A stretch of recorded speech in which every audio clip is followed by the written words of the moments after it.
Al-Qaeda and its allies, the terrorists who planned and supported the 9/11 attacks, are in Pakistan and Afghanistan.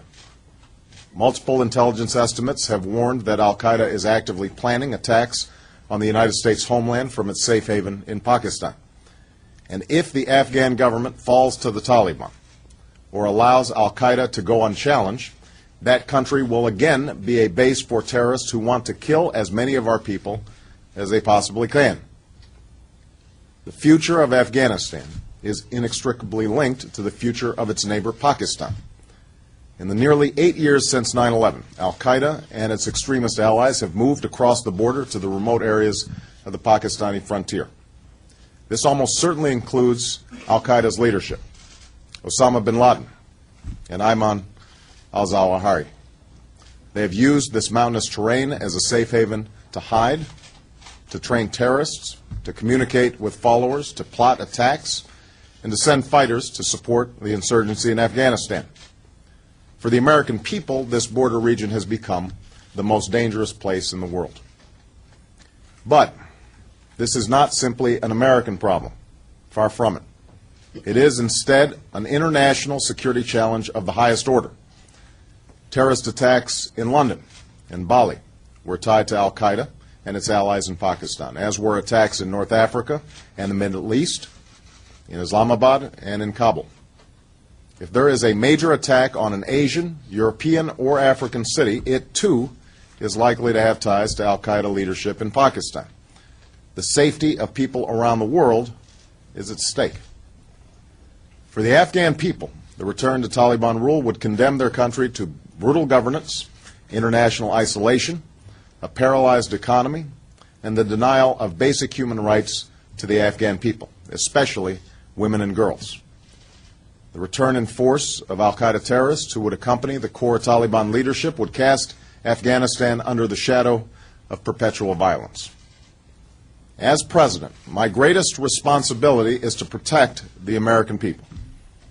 We are not in Afghanistan to control that country or to dictate its future. We are in Afghanistan to confront a common enemy that threatens the United States, our friends, and our allies, and the people of Afghanistan and Pakistan who have suffered the most at the hands of violent extremists. So I want the American people to understand that we have a clear and focused goal: to disrupt, dismantle, and defeat Al-Qaeda in Pakistan and Afghanistan, and to prevent their return to either country in the future. That's the goal that must be achieved. That is a cause that could not be more just. And to the terrorists who oppose us, my message is the same.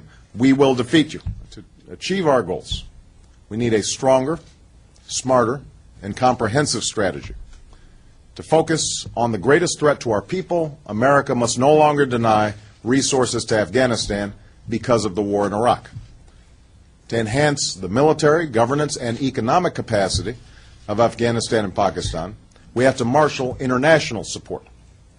And to defeat an enemy that heeds no borders or laws of war, we must recognize the fundamental connection between the future of Afghanistan and Pakistan, which is why I've appointed Ambassador Richard Holbrooke, who is here to serve as special representative for both countries and to work closely with General Petraeus to integrate our civilian and military efforts. So today, I'm calling upon Congress to pass a bipartisan bill co-sponsored by John Kerry and Richard Lugar that authorizes $1.5 billion in direct support to the Pakistani people every year over the next 5 years.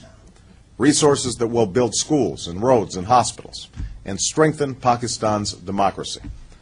I'm also calling on Congress to pass a bipartisan bill co-sponsored by Maria Cantwell, Chris Von Hollen, and Peter Hoekstra that creates opportunity zones in the border regions to develop the economy and bring hope to places plagued with violence.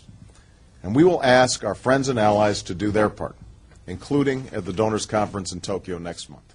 So understand, the road ahead will be long, and there will be difficult days ahead. But we will seek lasting partnerships with Afghanistan and Pakistan that promise a new day for their people.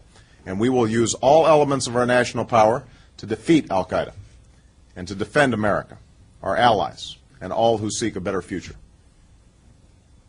Because the United States of America stands for peace and security. justice, and opportunity. That is who we are, and that is what history calls on us to do once more. Thank you. God bless you. God bless the United States of America.